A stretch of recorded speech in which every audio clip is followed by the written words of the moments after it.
হ্যাঁ বেটা, কি হয়েছে? কি স্কুলে পড়তে যাবি? বেটা তুই তো কথা বলতে পারিস না, তোর ভাষা শুধু আমি বুঝতে পারি, স্কুলের লোকজন তো বুঝবে না।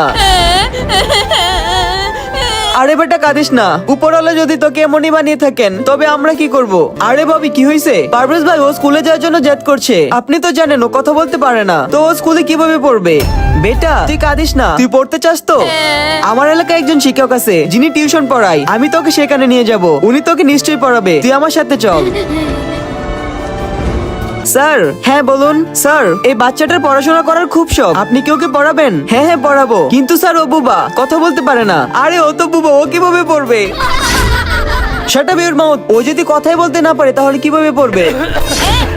বেটা ওইখানে আমার কাশি সিরাপটা আছে, এটা একটু নিয়ে আয়।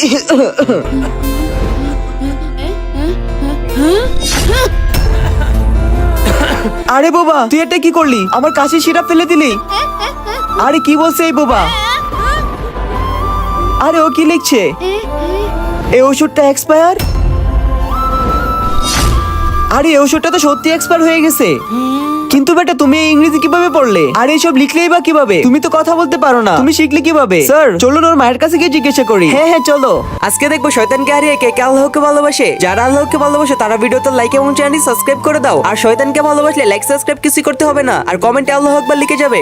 স্যার এটাই ওর বাড়ি। আরে বেটা এসে গেছিস তুই? আরে আপনার ছেলে তো কথা বলতে পারে না, কিন্তু ও এত সুন্দর ইংরেজি পড়া এবং লেখা দুটি কিভাবে জানে? এইসব ও কোত্থেকে শিখলো? স্যার ও কারো কাছ থেকে শিখেনি, ও শুধু মোবাইল থেকেই শিখছে। মোবাইল দেখে?